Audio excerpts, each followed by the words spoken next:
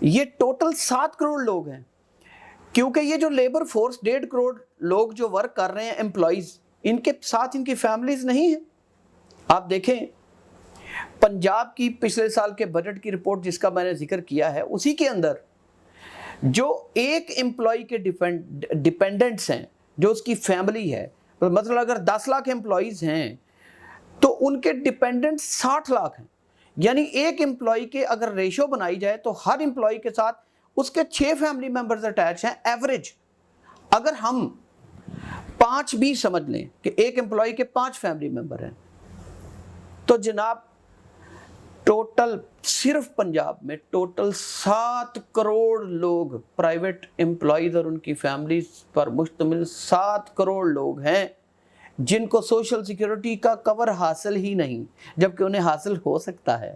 تو اس طرح کی وباؤں اور اس طرح کی مصیبتوں میں وہ لوگ 7 کروڑ لوگ بے یار و مددگار ہیں، اور آج اگر وہ سوشل سیکیورٹی میں رجسٹر ہوتے تو اس وبا کی سچویشن میں بھی اتنی بڑی ایمرجنسی، فائنینشیل اکنامک ایمرجنسی نہ پڑتی۔ خرم صاحب، آپ نے یہ کہا کہ 5 لاکھ مزدور جن کو یہ کور حاصل ہے، 5 لاکھ، 1.5 کروڑ میں سے 5 لاکھ، بالکل یہ تعداد تو بہت کم ہے۔ یہ اتنی کم کیوں ہے؟ دیکھیں گورنمنٹ کا یہ خیال ہے، اور اس کے علاوہ جو انٹلیکچوئلس اور لیبرز کی ایسوسیشنز وہ بھی اس بات سے اتفاق کرتے ہیں کہ پاکستان کی 75% لیبر فورس انفارمل اکانومی میں کام کرتی ہے، یعنی ایسے بزنسز میں جو نہ رجسٹرڈ ہیں اور نہ ہی ڈاکومنٹڈ ہیں، یعنی اندھیرے میں ہیں۔ اس وجہ سے وہ 75% مزدور سوشل سیکیورٹی کی لائم لائٹ میں نہیں آ سکتے یا نہیں آتے۔ لیکن یہ ایسا مسئلہ نہیں ہے کہ جس کا حل نہیں، اس کے حل ہیں، آسان حل ہیں۔ تو پھر خرم صاحب اس کا کوئی حل نکلنا چاہیے نا، تاکہ یہ مزدوروں کی تعداد بڑھے، زیادہ سے زیادہ لوگوں کو یہ سہولت مل سکے۔ اور اب دیکھیں نا، کرونا جیسی کوئی وبا آ جاتی، ایسا کوئی بحران آتا ہے تو کم از کم ان لوگوں کے معاشی مسائل کو تو حل کیا جا سکے نا۔ آپ نے بالکل بجا فرمایا ہے۔ دیکھیے اس کے 3 سلوشنز ہیں۔ بتائیے۔ سب سے پہلا سلوشن یہ ہے کہ امپلائیز کی رجسٹریشن صرف اور صرف امپلائر ہی کرا سکتا ہے سوشل سیکیورٹی میں، امپلائی کو کروانے کی اجازت نہیں۔ دس از اے بیڈ لا۔ میں نے بہت سوچا اور سمجھا ہے، مگر مجھے اس قانون کی کوئی حکمت اور دانائی نظر نہیں آئی، سوائے اس کے کہ چونکہ کنٹریبیوشن گورنمنٹ نے امپلائر سے لینا ہوتا ہے، اور سارے کا سارا امپلائی کو سوشل تحفظ فراہم کرنے کا جو فائنینشیل بوجھ ہے وہ امپلائی پر ڈال رکھا ہے، اس لیے جو وہ امپلائر پر ڈال رکھا ہے، اس لیے جو امپلائرز ہیں، فیکٹری اونرز یا بزنس کا جو مالک ہے، وہ کتراتا ہے، وہ اس کی رجسٹریشن کروانے سے کتراتا ہے۔ اس کے پاس اگر 50 ملازمین یا 100 ملازمین کام کر رہے ہیں، وہ تو 10 15 20 سے علاوہ کی وہ رجسٹریشن کروانے کے لیے تیار نہیں ہے، کیونکہ سارا بوجھ اس پر ڈال دیا ہے۔ گورنمنٹ خود سے اس کا بوجھ اٹھاتی نہیں، کوئی کنٹریبیوٹ نہیں کرتی، تو اس لیے پھر وہ اس کو چھپاتے ہیں۔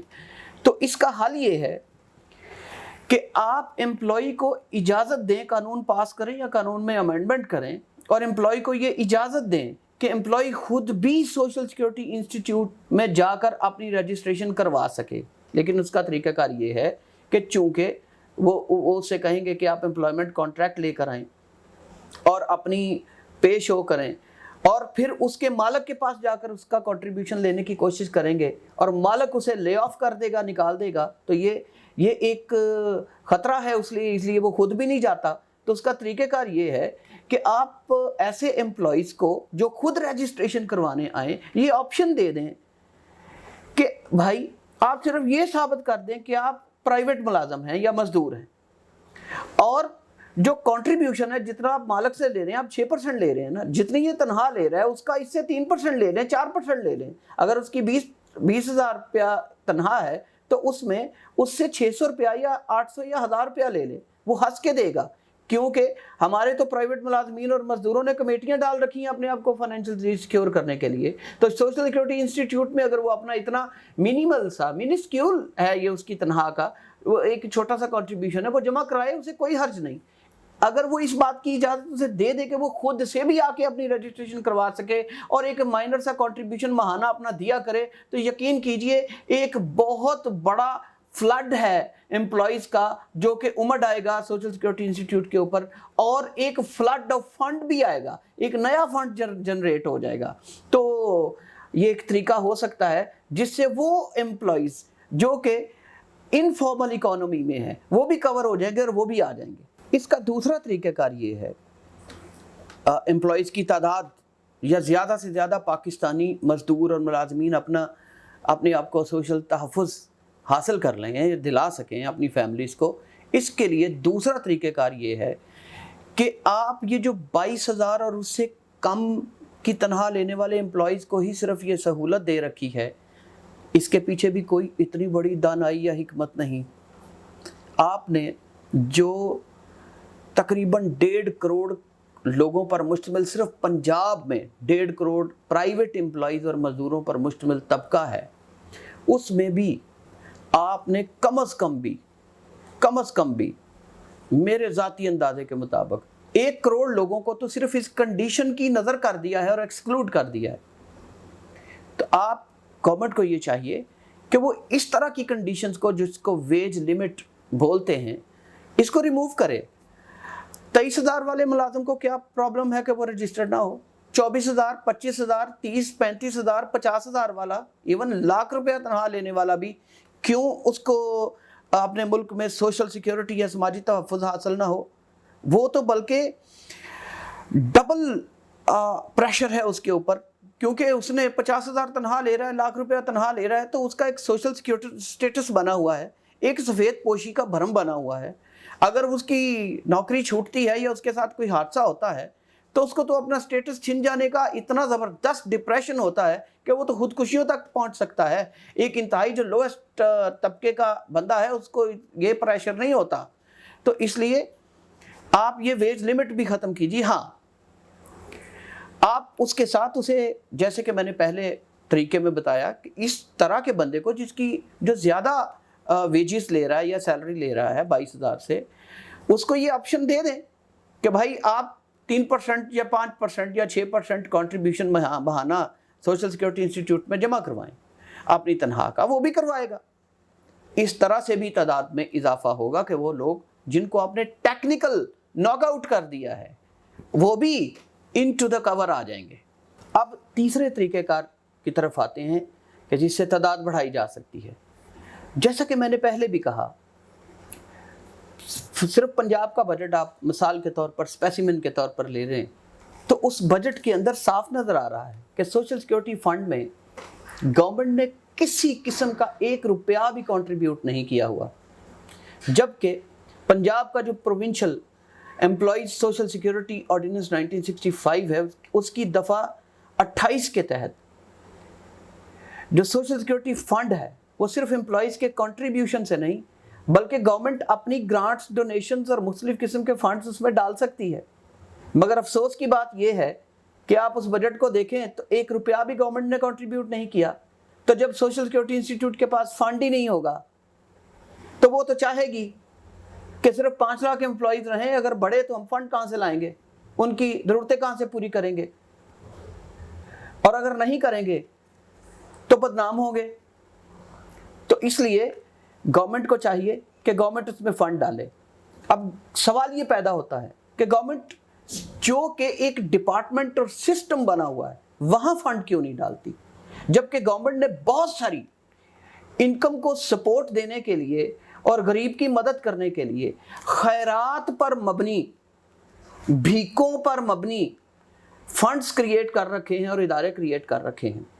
تو جو ادارہ آلریڈی قانون میں بنا ہوا ہے وہاں کیوں نہیں دیتی، جبکہ سوشل سیکیورٹی کا اتنا زبردست انسٹیٹیوشن موجود ہے جو 58 سالوں سے لوگوں کو اتنی بڑے بینیفٹس دے رہا ہے اور بھی دے سکتا ہے، بلکہ اس کے پاس اتنا فنڈ ہو سکتا ہے کہ اگر کوئی بندہ امپلائڈ ہو جاتا ہے تو اس کو 2، 4، 5 مہینے کا سپورٹ کرنے کا ماہانہ الاؤنس دے سکتے ہیں کہ جب تک وہ جاب ڈھونڈتا ہے وہ بھوکا تو نہ مرے، اس کے بچے تو نہ مرے، لیکن ان کے پاس فنڈ نہیں۔ تو اور گورنمنٹس ایسے کرتی ہیں کہ گورنمنٹ اس سسٹم میں ان پٹ دینے کی بجائے اپنے ذاتی ادارے قائم کر کے اپنے ذاتی سیاسی کارکنوں کو اور اپنے لوگوں کو نوازنے کے لیے اس طرح کے انکم کو سپورٹ دینے والے الگ سے پروگرام ترتیب دیتی ہے تاکہ انہیں اپنے طریقے سے چلائے اور اپنے لوگوں کو نواز سکے. یہ بہت غلط ہے. خرم صاحب آپ نے کہا کہ ان امپلائمنٹ الاؤنس ملنا چاہیے مزدور کو، یعنی جب وہ بے روزگار ہو جاتا ہے، اس کے پاس نوکری نہیں رہتی، تو اسے اپنے آپ کو اور اپنی فیملی کو بچانے کے لیے کچھ اماؤنٹ ماہانہ ملنی چاہیے تاکہ وہ اپنی زندگی کو چلا سکے. تو کیا لوگ اس کا مس یوز نہیں کریں گے؟ ظاہر ہے جب ان کو بے روزگاری الاؤنس گھر بیٹھے بیٹھے مل رہا ہے تو ان کو کیا ضرورت ہے کام کرنے کی؟ وہ کیوں جائیں گے کام پہ؟ یہ بالکل ٹھیک آپ نے کہا، مگر یہ وہ مسئلہ نہیں کہ جس کا حل نہیں ہے. پہلی بات یہ کہ اگر بے روزگاری الاؤنس دینا ہوتا ہے تو صرف ان لوگوں کو دینا چاہیے جو اپنا کنٹریبیوشن باقاعدگی سے جمع کراتے رہے ہوں اور اس تناسب سے دیں جتنا ان کا کنٹریبیوشن ہو. یہ ایک طرح کی سوشل انشورنس ہوتی ہے جو ہر شخص ماہانہ اپنا کنٹریبیوشن دیتا ہے کہ تاکہ میں جب ان امپلائڈ ہو جاؤں تو مجھے انشورنس کی شکل میں کچھ نہ کچھ یہاں سے ملتا رہے، میں بالکل فال نہ کر جاؤں. اور دوسری بات یہ کہ جب اتنا بڑا بینیفٹ لوگوں کو حاصل ہوگا تو لوگ سوشل سیکیورٹی انسٹیٹیوٹس میں اپنے آپ کو رجسٹر کرانا پسند کریں گے اور اپنا کنٹریبیوشن دینا بھی ان کو اچھا لگے گا. اور سوشل سیکیورٹی انسٹیٹیوٹ جیسے کہ پنجاب کا میں نے کہا 16 ارب کا بجٹ ہے، یہ 1600 ارب میں with in just a few years تبدیل ہو جائے گا. آپ یہ دیکھیے کہ ہمارے ہاں گلی محلوں میں لوگ اپنے آپ کو فائنینشلی سیکیور کرنے کے لیے ایک چھوٹا سا انسٹیٹیوشن قائم کر رکھا ہے لوگوں نے، جسے ہم کمیٹیاں کہتے ہیں. لوگ کمیٹیاں ڈالتے ہیں اور اپنا وہاں پہ کنٹریبیوشن دیتے ہیں، پیسے دیتے ہیں. تو اگر گورنمنٹ کا ایک ایسا ادارہ ہو اور وہ اتنا بڑا کور دے رہا ہو تو لوگ یہاں بھی دینا پسند کریں گے. اس میں کوئی شک نہیں. خرم صاحب آپ نے صحیح کہا، واقعی کمیٹیاں لوگ ڈالتے ہیں اور اس سے بڑا فائدہ اٹھاتے ہیں. لوگوں نے بہت کچھ بنایا کمیٹیاں ڈال کے. تھینک یو ویری مچ. آج کی ہماری جو گفتگو یقیناً ایک مزدور کے لیے اور ایک پرائیویٹ ملازم کے لیے بہت اچھی رہی. آپ کا بہت شکریہ. ناظرین، مشہور ہے کہ پاکستان ایک امیر ملک ہے جس میں غریب لوگ رہتے ہیں. قدرت نے اس ملک کو بیش بہا خزانے دے رکھے ہیں اور پاکستان کی اس دولت تک مزدور اور کسان جو اسی دولت کو پیدا کرتا ہے اس کی اپنی ہی رسائی نہیں ہے. غریب کے لیے دولت مند ہو جانے کے پورے مواقع اس کا سماجی اور آئینی حق ہے، مگر 2 وقت کی روٹی بھی اس کے لیے مشکل ہو چکی ہے. صحت، تعلیم، انصاف اور تحفظ ریاست کے بنیادی فرائض اور عوام کے بنیادی حقوق ہیں جو اسے نہیں مل رہے. اس کا انجام تاریخ دکھا چکی ہے، جو ملکوں کے وجود کے لیے اچھا نہیں ہوتا، مگر ہم مایوس نہیں ہیں. There is always hope. فاروق شاہ کو اجازت دیجیے. Thank you very much. اللہ حافظ.